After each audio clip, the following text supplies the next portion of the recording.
Hey Last Looks crew, welcome to our annual Last Looks Oscars special episodes where I interview all 5 teams nominated for their outstanding work. This is the 96th Annual Academy Awards. The awards will be held March 10th at the Dolby Theatre in Hollywood. Every team is asked the same set of questions, but of course, they all give very different answers. Every year, the work is excellent, and this year is no different. I want to take a quick moment to thank all our Last Look sponsors. You truly help keep this little beast of a show going, and for that, I am forever grateful. If you would like to support the podcast, it's as easy as buying us a coffee. And when I say us, I mean me. Don't be fooled in thinking there is a team of podcast elves helping. You can find a link in the show notes of any of these episodes if you would like to show your love and support. My name is Jamie Lee, a film hairstylist living in Long Beach, and this is the Last Looks podcast, a show where I catch up with hairstylists and makeup artists working in the film and TV industries around the world. And today, in these Oscars special episodes, I'm speaking with all 5 Oscar-nominated teams for their outstanding work. Let's do this. And now, a word from our sponsor. Would you like to feel more confident working with textured hair?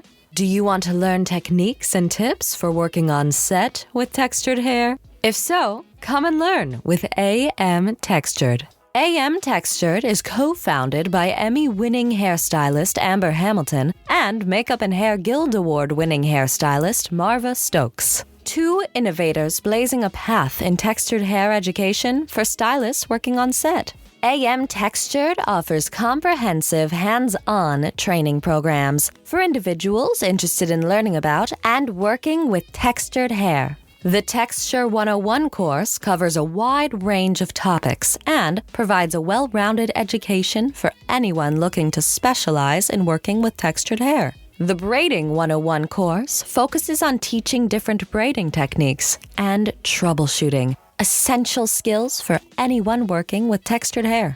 Also, discover AM Textured's amazing hair products, Moisture Lock Hair Oil and Moisture Lock Leave-In Conditioner. You will want to stay in the know when it comes to their ongoing product development. AM Textured offers a valuable learning opportunity for stylists to expand their knowledge and skills with textured hair and braiding techniques. Enroll in courses and purchase products at amtextured.com. And be sure to follow on Instagram at am_textured today. And now, our feature presentation. Pictures up. Last looks. Rolling. And action. Welcome to the Last Looks podcast team. Thank you. Hi, thank you. Congratulations on your Oscar nomination for your work on the film Society of the Snow. Thanks you very much. Thank you very much. And the work being considered for the film Society of the Snow is makeup and hairstyling for the entire film. So if you could each tell us your name and what your position on the film was. I am David Marty, and I'm supervisor or co-supervisor of the makeup effects in the movie. I'm Montse River, and I'm co-supervisor with David Martí of the prosthetics from the makeup special effects. I am Ana Lopez Huichekber, makeup designer on the film, on the movie. Brilliant. So I would love to know, when you first heard the news that you had been nominated, what was the thought that came to mind?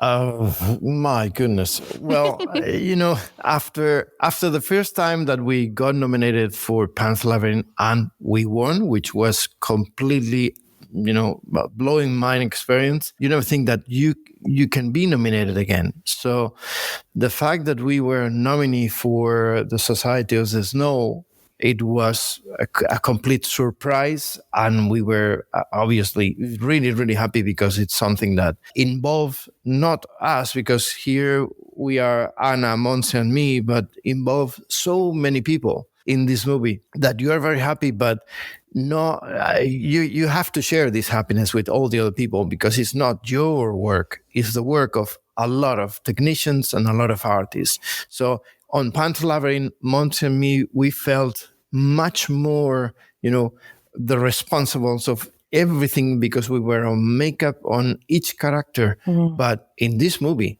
there's so many people, there's so many actors, there's so many makeup artists that we felt completely that is a surprise and is a happiness, but that we share it with everyone. That's the main thing that I think Mons and me, we felt when we were here in the workshop and we had the TV on and everybody here at the DDT or studio was super, super happy. Yay. Yeah, for me, well, it was the same as David said, but it was like surprising, and I didn't expect that this was going to happen to us again. And also it's very special because the team effort that David was talking about, I mean, we felt this nomination like that it's for not just the makeup team, it's like for the whole team on the movie. I mean, it was such an effort that we really felt like it's something from each person on the movie. And I don't know, I couldn't believe it. I even don't remember what was my first thought. I was just like blown away. That's so exciting. And Ana? Pues bueno, me pasó un poco lo mismo que a ellos. Yo estaba pensando que no íbamos a salir porque era una competencia fuerte, y entonces pasé en un segundo de no vamos a estar porque era la última de todas a una explosión de alegría absoluta. For Anna was actually the same kind of feeling, like the happiness and the surprise, because she really thought that this movie will be not nominated because the other competitors, if we can say competitors, the other friends that were in the shortlist, they were also really, really strong. So for Anna and her team, it was also a very big surprise. Yeah. And also because they say that we were the last to say. Oh, the alphabetical order. Yeah. That. Well, it was one second between sad and explosion of happiness. Yes. Exactly. I love that so much. So if you could, we're going to talk technical now and get into the makeup and hair. So if you could talk us through 3 characters from the film, so makeup and hair wise, from research and development through to daily application. Ana, venga. Ana, Yes. Okay. La pregunta la has entendido. Creo que es cómo era el día a día con cada personaje y qué es lo que le hacíais, ¿no? De maquillaje.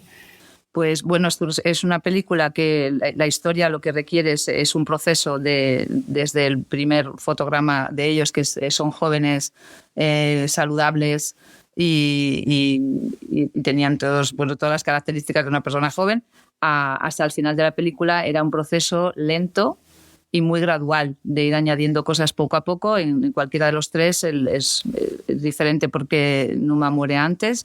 Si quieres traducir, David. Sí. So for Anna, the challenge was to make the contrast between the beginning and the end of the characters in the film, which is when they were young. She made it even younger than they look. So the trick was make them really healthy to see the process since they crash in the mountain and then go one by one of them and make this process. Sí, lo más importante para mí era que ese proceso tuviera los suficientes pasos para que tú vieras el paso del tiempo de esos 72 días. Yeah, the most important thing was that the audience will be able to see the pass of the time on their faces. Seems like this is something that I'm going to say something that I heard from Anna, is that the faces are like canvas, and you feel like you are painting those canvas. And the way that Anna worked on the faces was not putting just one layer of color. It was like a lot of layers, one by one on top of the other one, to create like a kind of between a texture and a palette, a very rich palette on their faces. And not everyone have the same effect because not everyone was outside on the sun or inside the plane, or, it's like there was a lot of changes that Anna have to do on let's say, on color-wise. Y cada uno, lo que dices tú, David, que lo he entendido, yo quiero apuntar una curiosidad, y es que yo estuve tiempo pintando óleo, bueno, hace no hasta 2 años, es cierto, y de verdad que a mí me inspiró y me hizo trabajar de otra manera, y es exactamente cuando dices canvas, porque es pintar, es dibujar, no es maquillar. Yeah, wow, that's really interesting what Anna said, that she was learning for 2 years to do oil paint, and that was a really good practice when it comes to the movie, because she felt like she's not doing makeup, she's doing portraits on each of them. Wow.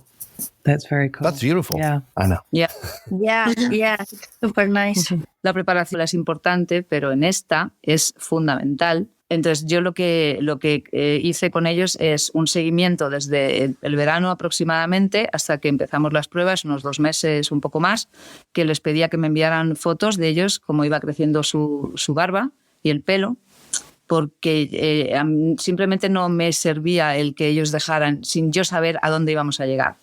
Porque that's well, for Anna, it's really important to have all the information and be accurate with that information, because actually we are talking about real persons, real characters that they exist, and they are the survivors. Some of them, they are still here with us. So one of the things that she asked to the actors was to make like a picture every day, a progression of their faces when they were growing beards, for instance, because that way Anna could know where those beards are going to go in about 3 months of time. So she can prepare the work with the base that the actors already have, like the real base, which for some of them, and this is something that I will add, is that Argentinian or Uruguayan guys doesn't grow much beard. Sí. Entonces esto me proporcionaba es que yo sabía exactamente qué aspecto iban a tener, y en algunos casos yo decidía que barba, por ejemplo, había algún caso en el que si la barba que hubiera crecido de verdad no me acompañaba, por ejemplo, pues le engordaba la cara en vez de adelgazarla, entonces yo paraba donde quería, yo sabía que quien quería que tuviera una barba de 6 semanas y otros de 8 o de menos, y los que no decía prácticamente, pues esos siempre los dejé hasta el final. Yeah, the way that she worked it is knowing the information of how the beards are going to grow on their faces. Then she was already prepared to make cuts of the beard, like making them less fat, because some of them they have round faces, so with the beard they even look rounder. So that way she already knew, okay, in this character I will have to do this kind of cut or this kind of cut, and this is something that helps her a lot to already provide the image that you see on the movie. Oh wow, that's amazing. Montse, I think you can talk about Nando, because at the beginning, and it's one of the characters that Anna also wants to talk. At the beginning, we were with those prosthetics, so yeah, go ahead. Yeah, well, I think we want to talk about Nando and also Gustavo and Coche. But about Nando, it was nice because we start with the injuries, because it was prosthetic makeup. And then as the injury goes down in terms after some days that it was just color, then we pass it to Anna. So in this character we had to do something that is called raccoon eyes, I think, that it's like when you have like, sorry, ¿cómo es new cop, David? ¿Cómo se llama golpe? Well, when you hit with something. You hit in your in your skull on the top, and it's like your eyes got swollen and really dark. And it's an injury that for us it was a little bit weird because it was very symmetrical, like swollen eyes, black. It was like a panda. Yeah, right, there. right. And we researched like a lot of pictures and asked to real doctors to know if it was like the pictures that we saw, because it was weird. So we did different tests at the beginning. We make the prosthetic eyes, but also we make prosthetic forehead to make it a little bit swollen as well. But finally, after the test, we decided just to put the eyes. And it had like two phases, like two steps. It was the more swollen and then a little bit less. And from the third step, Anna was in church because it was just the color, like the blues color. So, yeah, we put it quite a lot of days because at the beginning, we call it, after the crash, there was like the 36 sequence that it was like a never-ending sequence. Yeah, it was horrible. We want to make like a T-shirt, like we survived to the 36 sequence because we did, we were shooting this sequence for a lot of days. Yeah. And it was a little bit difficult because it was the chronology. I mean, you could see almost like every day. So it was difficult to know in which sequence we were going to change to other stage. So, we had meetings with the script, and once we decide when it was the best time, we switch to the next stages. And also he was wearing contact lenses with like blood around the iris as well. And I don't know, do you want to tell something else? Basically, the test that we follow with him was like the swollen face, and then we went to the eyes, and then the eyes were less and less and less, and then we jumped to Anna. And Anna also have to keep the contact lenses that Bayona likes a lot. So it was something that we maybe should take out before, but JA was really into it, and we leave it, and Anna have to follow from here. Ana, tú, es decir, cuando te pasamos el maquillaje a ti, ¿no? Pues a partir de ahí. Pues bueno, sí, es en el personaje de Nando. Sí. En un principio tenía las prótesis vuestras. Es un ejemplo muy bueno de empezar con prótesis y después sin ellas. Y efectivamente fue un acierto total conservar las lentillas, porque además era muy fuerte, eran transfers. Y después sobre ese mismo transfer yo hacía que fuera más suave o más fuerte las diferentes fases. Y entonces eran muy fuertes para haberlas dejado sin lentillas, que creo que es lo que has explicado tú, ¿no? So she did the work that she did after we remove the prosthetics and we leave the lenses. She keeps going with color transfers, which she was able to play with them to make it stronger or a little bit less. And with that kind of color transfers, the makeup that she put, and then the lenses, we went through a lot of the movie actually until they are just, the eyes are okay. Ana, es decir, desde cuando pierde el morado a cuando va cogiendo tono en la piel, un poco eso.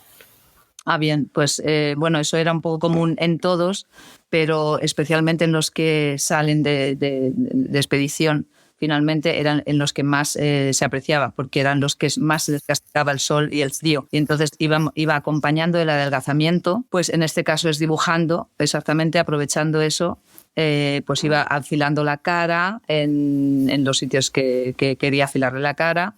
Él, por ejemplo, sí dejó crecer la barba todo lo que podía, porque a él le iba muy bien. Uh-huh. Sí, y por ejemplo, pues dejaba que creciera más en la parte de la barbilla que en los laterales para fomentar la sensación de adelgazamiento. Uh-huh. Después añadiendo texturas a la piel en las diferentes fases, sobre todo es a partir de la luz, más o menos cuando empiezan a estar más castigados. So Ana was following the makeup of Nando, of the actor Agustín Paradela, and the way that she did it is like after you remove all the bruise colors and all the blood inside the skin.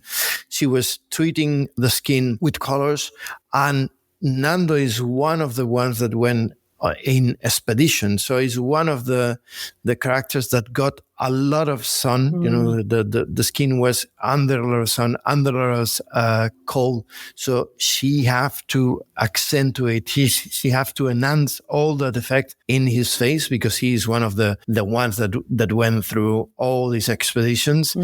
And with Beer, for instance, she was actually doing something which is one of the things that you see in the movie and you don't really appreciate. But for instance, Agustin Nando, he grows an ice beard. And then what Anna was doing is just to shave, let's say, to trim the sides of the face and not that much on the chin. So it gives also a little bit of that thin effect on the face. So it would give you a triangle face. And she was actually with colors doing sharpening the face, you know, the cheekbones, the sock of the eyes, and all these colors and shadows to make the character to look thinner. We have also to say that all the actors went on a diet.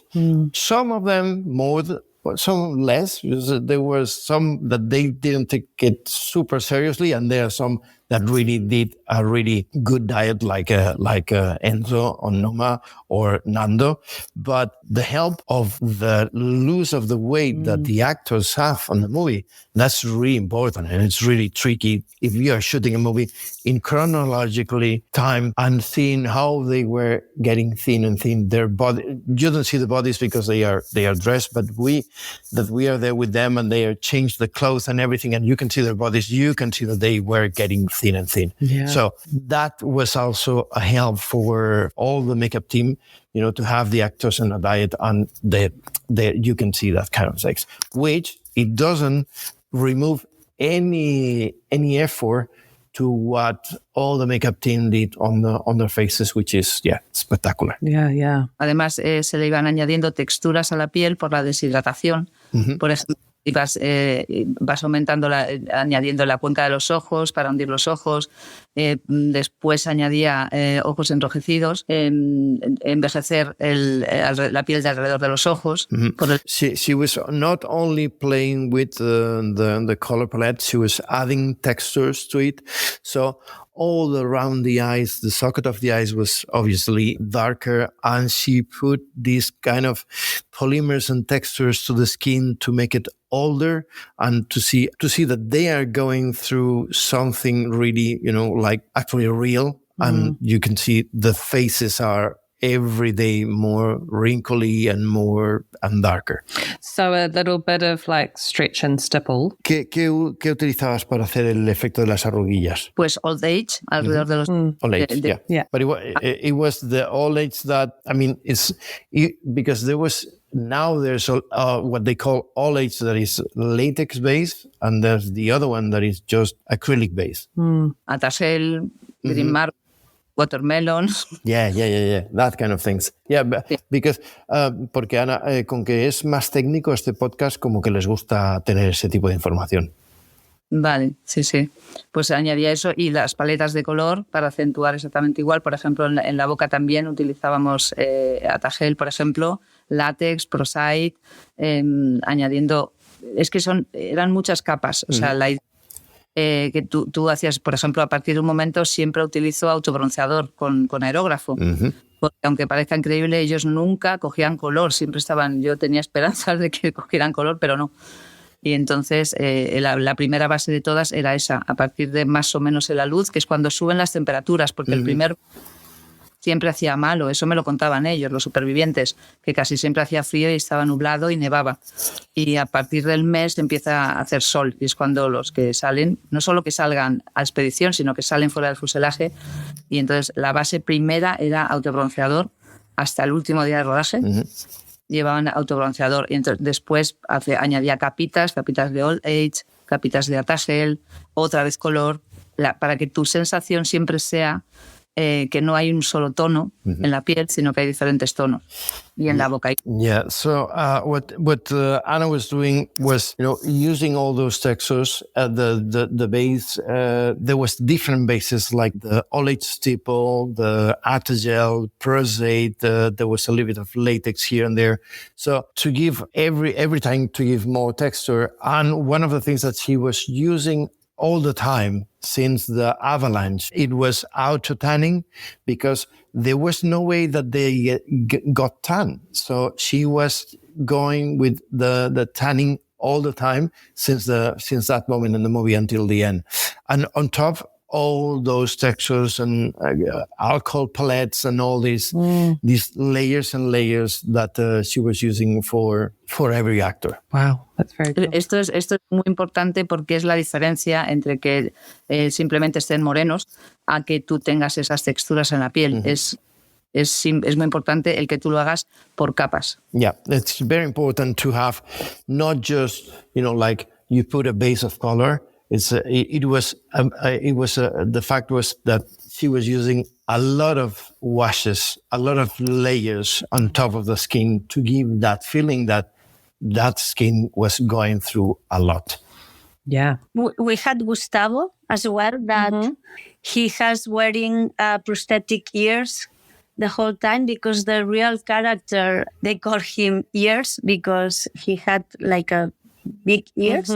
So JJ asked us to do prosthetics, which was something that at the beginning we didn't want to do, because we knew that it was going, we had to going to put the ears every day, and it was going to be a long shooting, and we were wondering if it was like worthy to do it. But for Gia, it was important because it was something that defined this character. So finally we did it. And yeah, we were putting silicone ears, and on the edge we were putting transfers, because we had to do it really fast, because we start putting the ears and then we pass it to Ana and Belen, put Cerveda hair stylists. So it was like a chain. No, so in order to go as fast as possible, we decided to do like a hard silicone ears. So we could reuse it like twice maybe or 3 times. Okay. And then on the edge, we put those Prosate transfers. And that works really well. Like, it was fast. Oh, wow. Cool. One of the characters that we consider like more complete at the end, it was Coche, because Coche, played by Simon Empe, he was going through all this process once again, not all the layers of colors and everything, and getting thin, because he was quite thin at the end. But then there was some of the characters that Bayona wanted to be thinner, wanted to be a little bit more extreme, not being as extreme as the Holocaust guys. You know, it's not about these kind of looking. That they were like already like zombies. It was not that thing, but he wants to enhance a little bit on some of the characters. So some of the characters, they just wear the dentures, the upper and lower dentures, just to make the skull come out of the face a little bit, wow. which was something that we thought at the beginning, because when we saw the survivors' pictures and their mouth, it was like, it looked like the teeth are bigger. But no, it's not the teeth are bigger, it's that the skin is thinner and the faces look smaller, so the dentures are coming out. So we did the dentures for 5 or 6 of them. That was something that we have to do really at the end of the shooting, and with a lot of rushes, obviously. And then we put on some of the actors, we put the cheeks, which was a little piece on the cheekbone that makes a big difference. Some of them, to me, they are even too much. But on Coche, I think they fit really well. It was the character that I liked the most. And those prosthetics, for instance, we had no time and conditions to do the prosthetic transfer as we usually do, which is a full piece of prostate and that's it, and then you put it, you glue it, and that's it. But we didn't want to do silicone prosthetics because we knew that touch-ups are really difficult. It's going to be a lot to do with those actors up in the mountains. And it's better to not be, taking care of the prosthetics all the time. So what we decided is we want to have the edge of prostate because it's completely invisible, but the softness of the silicone. And then one of the girls in the team, who was Cristina Senjo, she said, once I did a prosthetic that was really weird because it was the layers of the two half of the mold were covered with prostate, and then I filled it up with silicone. And we said, okay, but is this working? And she said, yeah, it works really, really well. And you get the edge of the prostate, and then the softness of the silicone. So we went for it, and it was amazing because we didn't have to wait for the prostate to dry because it takes such a long time. And also that, you can add softeners and things, but it's kind of tricky. So we use that technique, prostate and silicone prosthetics. We glue it on them and they stay forever there. It's like until they come down from the mountain and we don't remove it, they stay there. So that was one of the things that we did in Coche. And Belén Puigcerver added also the beard that also makes the effect that Anna said, it's like you have a longer beard, you have the hair that is already, like this dirt, and it have this texture of you haven't washed yourself for such a long time. So Len was in charge of that. And then on the last sequence in the hospital, you can see the legs of Coche that are really, really thin. And it's something that they told us that Coche, when he saw his own legs, the real character, he was like, my knees grow up. And the doctor said to him, it's not that your knees grow up, it's that you have no muscle and you have no fat. Wow. So you only can see your bones. And it looks like, because the knees are a really big bone. So he was thinking that the bones can grow, and it's not that. Wow. It's that all around have disappeared.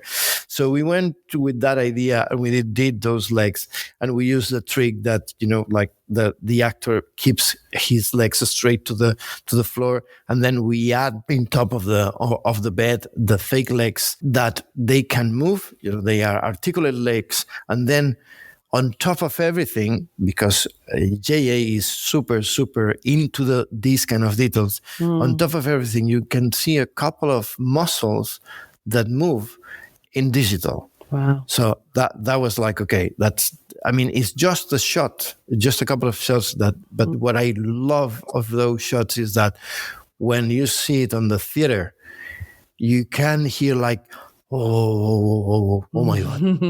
In the theater, everybody's like, saying something about those legs. So that was really cool. And the fact that we cheat our friends, makeup artists, that was really cool. Because Vincent van Dijk was around and he was saying, no, these are real legs. It's like, no, Vincent, this is fake. But yeah, that's one of the characters that we also love to do. That's amazing. Do you want Anna to talk about Numa? Sí. En Numa y en general, que es como ella no está para decirlo, que el proceso de peluquería de Belén era muy importante porque el pelo en la nieve lo que le pasa es que se seca, se deshidrata. O sea, no es pelo sucio solamente, sino que entonces las texturas iban cambiando poco a poco, desde el principio en cada uno de una forma diferente, pero les cambiaba el color, les cambiaba la textura. Y eso está muy bien apoyado en la peluquería. Yeah. For Belén Puigcerver, which is Anna's sister, she was in charge of all the hair. And she was doing the work on the hair. And it was really tricky because every character changed of a different way. And it's not just that, like if you go to the snow, the only thing that you will get is that your hair will get dry. But she have to keep textures and you have to keep colors, and you have to also have in consideration that when the sun goes into your hair, a lot of time you get a lighter color. So she was in charge of all this work of of hair in the movie. One of the things that with the hair is that it gets dehydrated. It doesn't have water because in the snow, even you can think, okay, I'm going to drink the snow. It's like it doesn't have the same quality as water. So one of the things that the survivors said is that they were more thirsty than starving because they need to drink water, and the water that they have is what it comes from melted snow, which is not the same thing. Oh wow! And that affects the hair. Yeah. Okay. Yeah, and the hair gets really dry when this is happening to your body. Wow. Sí, en la piel es igual. Ese era Yeah. Skin, hair, everything. Yeah. Amazing. So each year, the nominated films showcase such a wonderful range of work. All the films are so different and the work is so different. How do you feel your work differs from your fellow nominees? That's really a good question, because obviously in Maestro you have the main character, which is Bradley Cooper on Leonard Bernstein. There's some other characters, his wife, and that they also have these subtle all-age makeups.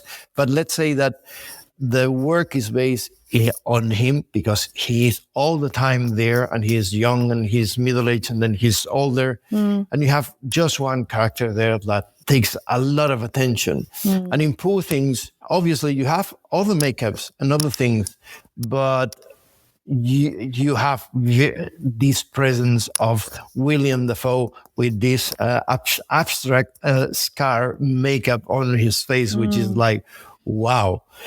And I think that, the other movies, obviously Golda also have her, Helen Mirren in that makeup, which is between the old age and the look-alike, which is really, really, really difficult to do. And more, because I talked to the girls that did the makeup the other day, and it's like, how you did that makeup on her skin? Because Helen Mirren have a very special skin, and it's very soft. It's super soft. And then you have Oppenheimer, which is also, again, the look-alike doesn't have to be like photocopies, but they have to look a little bit like the characters. And then you have all these old age of the characters that goes during the whole movie. But the difference for me is that Society of the Snow is like, there's too many characters. There's a lot of them. And all of them, they have makeup for close-ups. Because I think this is the big difference with the four movies and Society of the Snow, which is Society of the Snow. Even Numa and Nando and Roberto can have more time on the film. It's a matter of there's a lot of them. And one of the things that was kind of terrifying for us is that on the way that Bayona shoot the movie, and this is because I'm saying there's a lot of characters, is that when they are inside the plane, the camera that is like a very small camera, it's like a tube camera that goes with the crane. It goes inside to the plane, and you cannot get there if there's something that you see and it's wrong. It's, a lot of times they don't let you in to touch ups because you cannot get in another, there's no doors. You're it's locked out. Yeah. So when it's the camera, you think, okay, this guy is on the background, but he's not on the background because the camera is going to go there until the end and then go backwards. And then you see this face and the other one and the other one and the other one. You see everybody in such a close-ups that we never expect to use that kind of cameras, that kind of tricks, which in the other side, it gives that feeling of, on the after the avalanche, you have this feeling of you are inside, locked in a very small space, and the camera, only the lenses already give you that feeling. But that kind of lenses is killing for a makeup artist. It was like, oh my God. It's really, really something that we all felt like, wow. And I have to say that on camera, what you see on camera, it was very different on what you see for real. And there was a moment that Anna, all the makeup artists, we were talking about how red they look, and then you can hear Bayona shouting, "I need them more red," and we were like, "More red? how come? And the saturation of the movie. Pedro, the DOP that did that amazing image of the movie, we kind of took a little bit of time to get into his way of shooting the movie because we didn't expect that. Right. It was a little bit like a surprise. It's like, okay, this is not what really we were expecting, and we have to punch a lot the colors. We have to saturate colors. We have to rise everything to be able to see something on the screen, on the kind of filters and treatment of the image that Pedro and J.A. wanted to give to the movie. But I was actually answering the difference of the 5 movies. So, well, I think I more or less I said it. Yeah, I think you did very well. Yeah. Es que no sé cuál era la pregunta. Las diferencias como de de las trabajo 5 entre películas. las nominadas, sí. Pero bueno, yo creo que David lo ha explicado.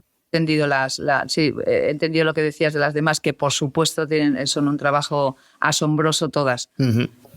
Yeah, I mean, if the 5 movies are there, is because they have, as Anna said, an amazing work. I mean, you are not there because of a lottery. You are there because there's all these people on the Zooms. There's all this short list that is made through month and month of seeing movies, of talking about movies. And, you know, we felt like with the Oscars, we felt really like when you have a nomination, it's already the win. It's already the award, because to get there, it's completely amazing. Yeah, absolutely.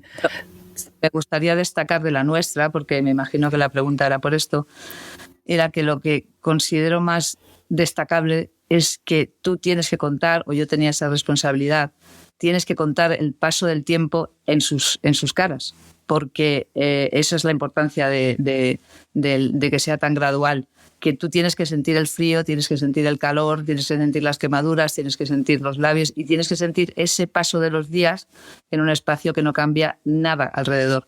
Y tú tienes que ver pasar esos 72 días. Mm-hmm. Anna was talking about the process that the makeup follows in the movie, which is you have to do a lot of work on each of the actors. You have to make to look the pass of the time on everyone when the time is not actually passing. It's like every day they come to the makeup chair with the clean faces, and then you have to, take that and make them look every day that pass a little bit and a little bit more, destroy or affected.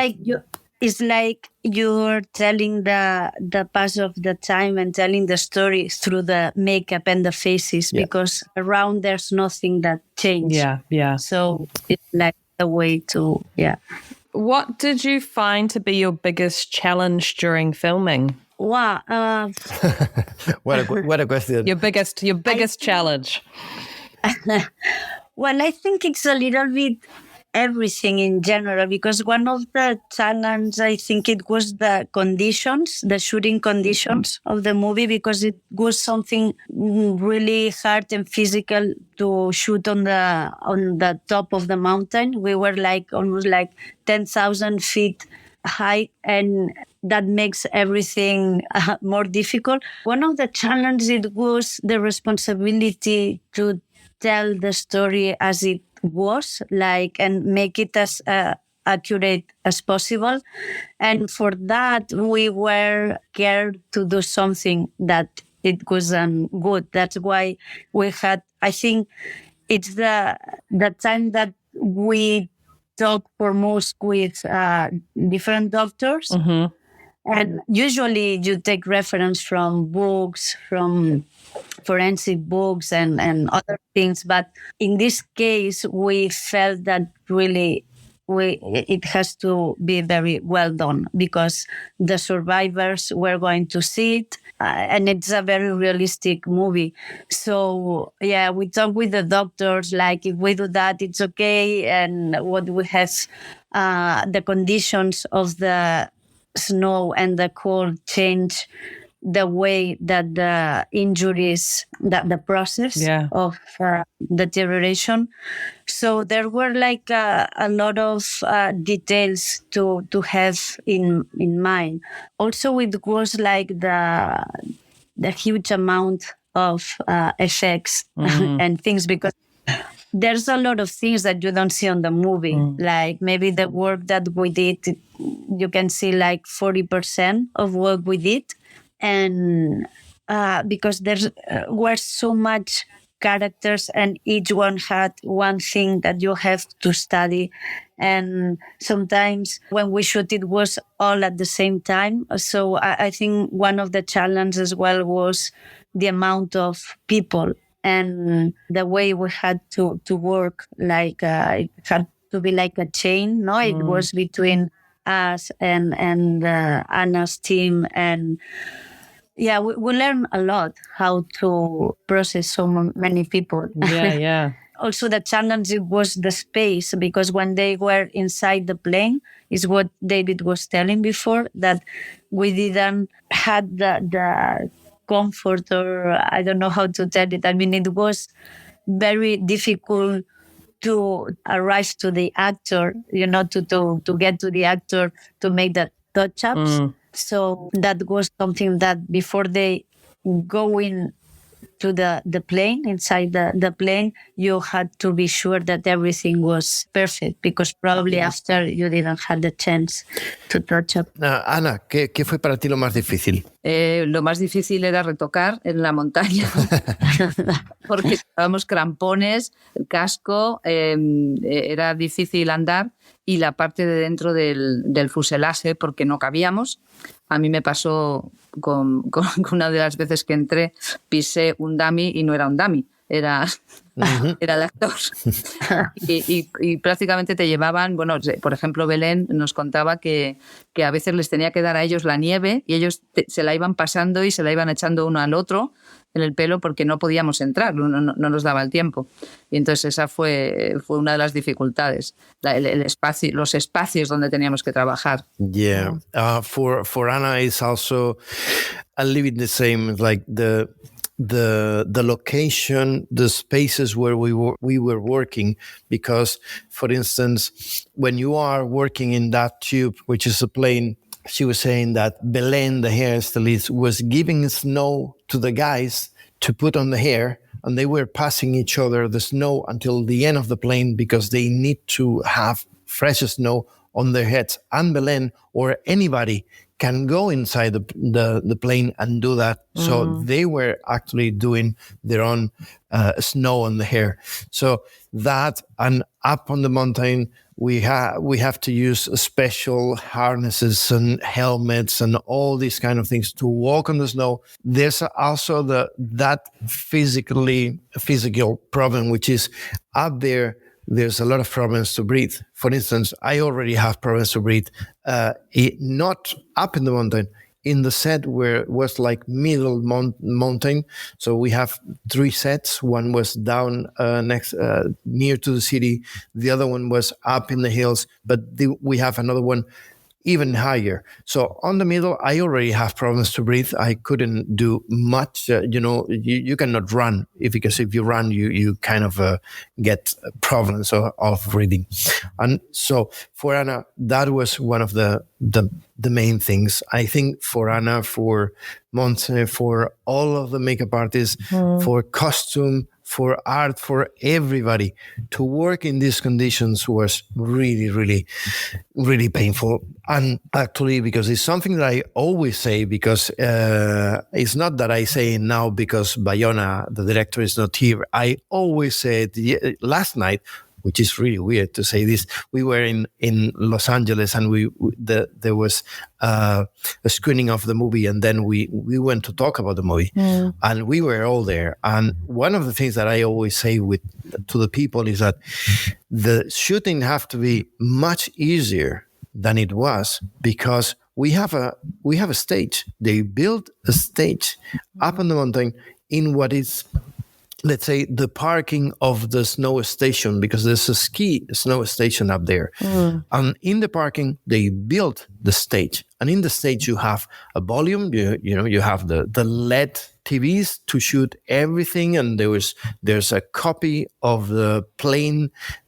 Everything is there.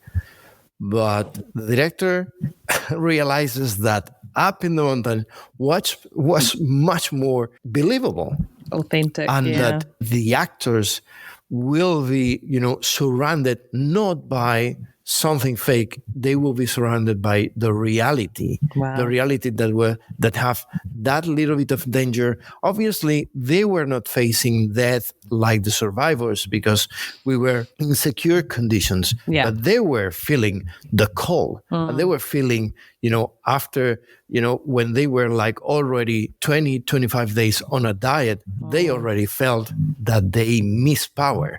So all that things, and the fact of shooting up there in the mountain with this crazy Bayona director, it made the movie so much better than it could be if you just shoot it actually in a very safe and hot stage. Yeah, that's amazing. Y era que en esas condiciones era una complicación mantener ese tipo de maquillaje durante 10 horas, porque resulta de acercarse, y es un tipo de trabajo que es fundamental lo que hagas en el set.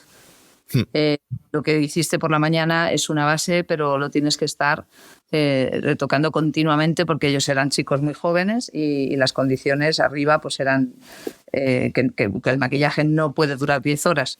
Yeah, what Anna is saying is that there's this plus of difficulty when you are doing a makeup in stage. The makeup can stay there for longer time than if you have the conditions that there's up in the mountain. You have to do much more work when you are working in this kind of situation, in this kind of weather, the cold, the snow that is falling on their faces, which is after all, it will be water. It's like there's a lot of difficulties on maintaining each makeup on each actor, or at the end of the day, they could look awful, but that's the word that Anna and her team was doing, to keep all the makeups fresh and that they look fantastic every time. Amazing. So as we all know, it takes a team. So did you guys want to take a moment to give a shout out to those that helped you on the project? Of course. Yeah. Of course. Yeah. Well, it's just, we are so thankful without the team, we couldn't do that. And they are completely, they put so many love and effort each day to do all the work, like from the people that was in the workshop preparing the prosthetics and the dead bodies and everything, till the people that were with us on the shooting, suffering the physical conditions and everything. And they were all the time within a good humor and putting all the effort. And I think it could be much worse if it wasn't because they were there with such a humor and love. So yeah, we're very happy, and the nomination is for them as well. Ana, para dar así como un saludo o un agradecimiento a tu equipo. Pues bueno, el equipo que tienes detrás es fundamental, porque tú puedes hacer un diseño maravilloso, pero si no tienes a la gente adecuada que se han dejado la piel en esta película, tanto el equipo de español como el equipo uruguayo, y eso te da una tranquilidad, porque no puedes abarcar todo, evidentemente. Y entonces yo es todo mi cariño hacia todas las personas que estuvieron con nosotros allí. With Anna, thanks to all the teams that she had, even it's in Spain or it's in Uruguay, because it's what she say. It's like you can design a makeup, you can have a very clear idea, but if you don't have the right people, the great artists that you have behind to support your work, you will never get that done.